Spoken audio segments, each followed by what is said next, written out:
Welcome listeners to Snippit Sports Science. Today we're going to get back to the review article of hypoxia and resistance exercise, and what we're going to do is just quickly cover BFR and then move on to systemic resistance exercise. So welcome Jared again. Thank you, Chris. How are you? Oh, I'm good, thank you. Oh, so am I. How was your trip to New Zealand? It was lovely. Jared actually went over to New Zealand to have a little bit of a PD type trip and also was able to get a live interview. So we were quite blessed to actually get Adam's story with a live interview. To quickly revisit BFR, what we're going to do is just talk about the physiological responses, move on to some practical applications, and then go back onto systemic hypoxia. Thank you, Chris. So as an overview, those mechanisms behind the physiological responses to blood flow restriction training are metabolic stress, hormonal responses, intramuscular signaling, intracellular swelling, or the pump, muscle fiber recruitment, and reactive hyperemia, which we didn't talk about much last week. No, we didn't. Last week. The first point was just on metabolic stress. So the responses that you're looking at here is increases in blood lactate, increases in phosphocreatine depletion, increase in inorganic phosphate, decrease in pH levels. The increases in the potential factors which influence the magnitude of the responses are interset recovery periods, the occlusion maintained during the recovery between the sets, and just the pressure being used. Right, and then the hormones we looked at were increased growth hormone, potential changes in testosterone, and unknown differences for the most part in IGF-1, that insulin-like growth factor 1, catecholamines such as your norepinephrine or noradrenaline, and your cortisol. And what we find is that we might be able to get more of a hormonal response when you increase the amount of metabolic stress, particularly by using more muscle mass during an exercise. The bigger the exercise, the bigger the response. Always. So the intramuscular signaling looked at the increase in phosphorylation of the S6K1 or the mTOR signaling, increase in proliferation and differentiation of satellite cells, and equivalent around myostatin and reactive oxygen species. Here they look at the potential factors which may influence the response is around the mechanical stress applied, such as the volume and the intensity of the session and the level of the muscular ischemia. Also looking at the intracellular swelling.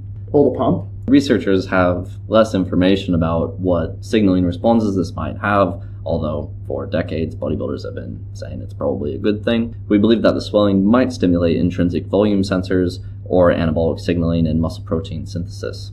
We think that this might be on the back of the degree of occlusion and subsequent venous pooling or the metabolic stress associated with the exercise. I also think that there's a bit around the fact that you're wearing the cuff, and as the cell swells, it's then pushing against the additional pressure of the cuff. So it's quite a bit different than normal pump during exercise. And from a practical standpoint, people talk about how their joint feels more supportive during movement. Right, you just sort of have something you can press against. Correct, yeah. The second last mechanism was muscle fiber recruitment. So they really showed that they had increase in motor unit activations and also decrease in motor unit activations when compared with high intensity exercise without the BFR. So they seem to think here the degree of the metabolic stress is associated with the type of exercise, but possibly there's no effect when exercise is performed to failure. Right, and this article was written in 2015, so there have been a few developments since this article, of course, and one of those is that you can do blood flow restriction with high intensity exercise as well as low intensity exercise. Cook did one at 70%. We spoke about systemic effects where they just wore the cuffs on the lower body, and they actually had improvements in bench press but also pull-ups. The results from this paper seem to hint that there's actually a systemic effect as a result. Right. And so finally, the mechanism that we didn't really discuss in the previous section of the article is the reactive hyperemia. So when you release the pressure on the blood flow cuff, because there's been an ischemic environment, the blood then just comes flowing into it and can absolutely swell it to massive levels. So this is partially similar to the intracellular swelling mechanism, but we find that there's potentially a change in muscle protein synthesis on the back of the level of muscular ischemia and on the back of the level of muscular ischemia. Summing this up, the practical applications and the limitations around BFR. I personally think the practical applications span users from beginners to elite, post-operative through to elderly populations. Absolutely, yeah. Well, what we find with being able to increase the metabolic stress is you can not only use it when there's low mechanical stress to be able to overcome the fact that you can't have a high mechanical stress, or you can use it to supplement a high mechanical stress. Yeah, definitely. So the big things here that reduce the joint articular ligament stress forces, so really important in athletes or people who just have joint issues. can also help decrease the incidence of injuries while promoting strength and hypertrophy.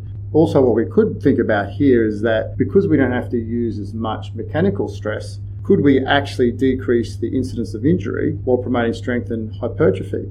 Because traditionally we know that we have to use high loads, and people don't report on the injuries in the gymnasiums from high load squatting and deadlifting and so forth. Everyone seems to focus on the bad things that happen with BFR, but there's actually a lot of good that goes on out there. Right, and a lot of people have given the argument that because it develops muscular tissue so much, and back in 2015 there wasn't a whole lot known on effects on other tissues, that the connective tissue might not be able to keep up with the level of development of the muscle, and so that there could be injuries on the back of that. But since then, we've looked at quite a few articles on the effects of blood flow restriction training on tendon development and tendinopathy repair, and we found that it's actually quite good benefits on connective tissue. Exactly right, and also the papers coming out on bone reformation markers as well.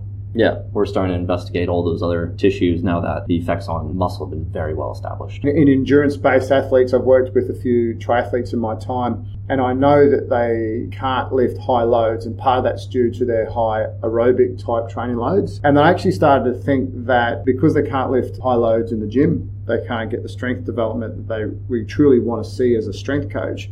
Could we use BFR firstly as a mechanism to improve strength without having to expose the body to high loads or high axial loads? But also, could it become almost like a protective mechanisms for stress fractures and so forth? Right, and for endurance athletes as well, because of the development of those oxidative type 1 fibers and the vascularization and capillarization effects that we see from blood flow restriction training, it could have massive benefits for aerobic athletes without any detriment to their style of training. 100%.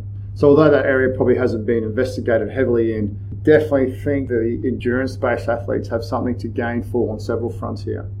I'd love to see some studies on concurrent training between blood flow restriction training and aerobic training. That really start to bring some more angles to the argument around how we piece together better training protocols for athletes. Right. I hope that's given you a nice overview of BFR, and we really want to introduce the concept of resistance exercise with systemic hypoxia, which the next few episodes will really focus upon. Wait, Chris, I feel like they really didn't give us much practical application of blood flow restriction. That was it. True. They didn't tell us how many sets to do. They didn't tell us, what do we do? How do we do blood flow restriction training? Is it intermittent? Is it continuous? Oh, there's a lot of questions.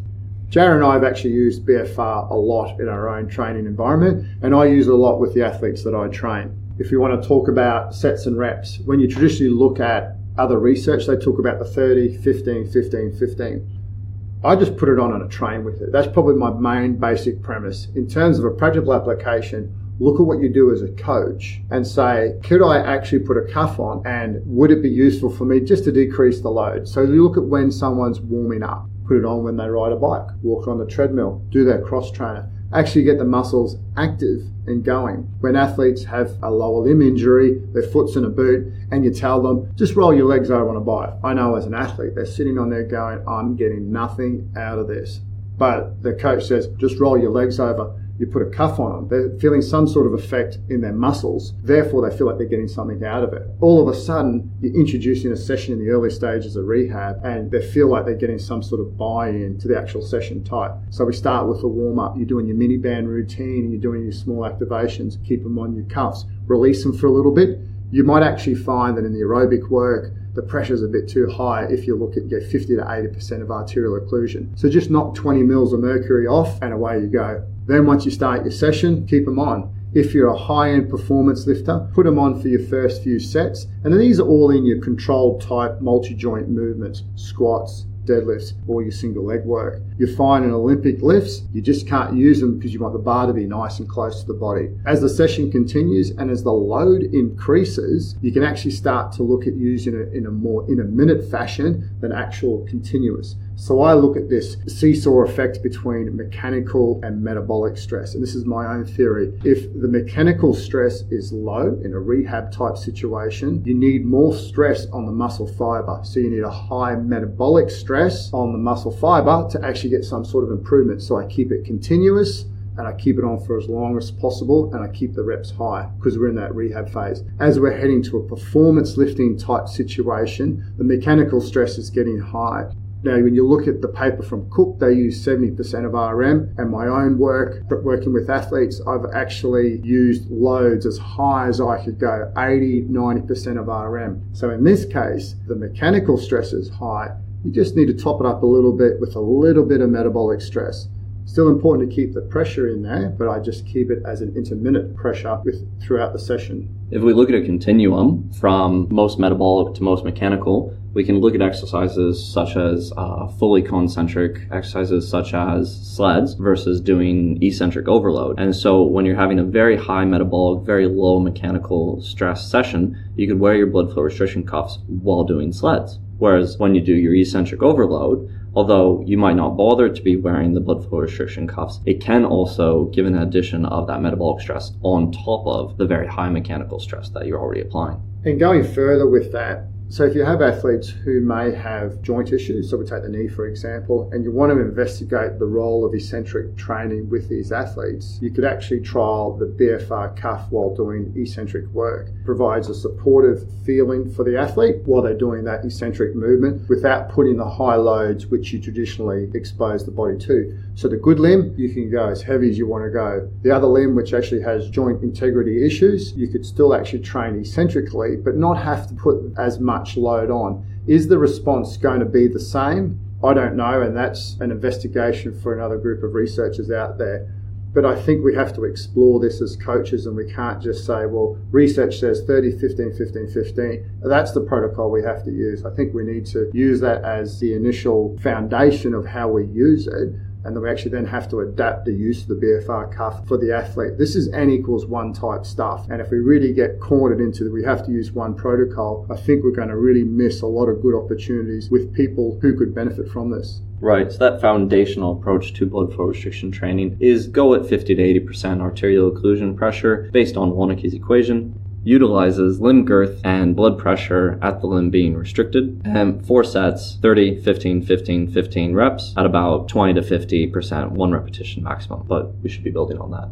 Definitely. That's just the starting point. And Jared spoke about 50 to 80%. We use 50%, and the numbers that we get out from the equation actually equates to pretty much what we can tolerate as long-term users of the cuff. So I hope that gives a little bit more background on how we use it. We keep quite an open, lateral thinking type mind behind how we can incorporate it. We do lots of different sessions and just monitor the responses ourselves, so we know when we have an athlete or a person who comes to us with a potential issue of how we can actually apply it in the environment. All right, thank you, Chris. Systemic hypoxia has most been explored with intermittent hypoxic training, typically with aerobic training such as cycling or running. So enhanced metabolic function such as molecular and structural adaptations favoring oxygen transport and utilization have been demonstrated following high-intensity cycling training in hypoxia compared with training in normoxia. We find that a lot of these adaptations are dependent on the degree of hypoxia and the duration of the exposure. So again, we focused on BFR, the intensity of the session, the pressure of the cuffs. Again, here we have a similar theme with all studies. It's the intensity and the exposure of the stimulus. Some important overarching factors to consider in systemic hypoxia is how to apply the actual hypoxia. So although we typically talk about a chamber because we have an environmental chamber that we can use, there are other ways to be creating hypoxia. So you can have a gas mask. And obviously in seated type stationary exercise, this is quite easy, but if you want to do applied resistance training, you would imagine putting a mask on and getting an athlete to perform an applied type strength exercise becomes a lot more difficult and restrictive. And the two main forms of hypoxia that we have are genuine altitude, which is hypobaric hypoxia, where the air is actually thinner, as opposed to in most environmental chambers, what we'll do is we'll pump additional nitrogen into the air to cause a dilution of the oxygen. So the air is just primarily more nitrogen than oxygen, thus reducing the relative percent of the oxygen. Now, in your initial thesis work, you were looking at possibly doing some resistance training in the hypoxic chamber. Was there anything you can add from an outset in terms of all your literature review work you did initially that might be useful here as a base understanding for the listeners? Yeah, so there's been a ton of work in systemic hypoxia now, and actually I'm really glad that I didn't go into that as my PhD, because I believe this paper was actually sort of the foundation of Brendan Scott's PhD, and he's done just phenomenal job with systemic hypoxia that I would not have wanted to have competed with him. So Jared's works in the use of environmental conditions, so intermittent heat, and it really works nicely on this whole concept of hypoxia and or heat as mechanisms to improve performance. And hence that's why some of our other articles we focus on heat as a performance concept. And a lot of the argument behind being able to use these systemic environmental approaches rather than the localized methods are that we'll be able to more effectively exercise the trunk musculature. So we'll see if that's true. So that's all for today, listeners. We've just reviewed BFR and we've just introduced systemic hypoxia as a concept. What we're going to do next week is we're going to go into the adaptive and perceptual responses to intermittent hypoxic resistance training and really delve a lot deeper into what research is actually saying. This is a good opportunity to introduce a new podcast that Jared and I are about to start in a few weeks' time called BFR Radio.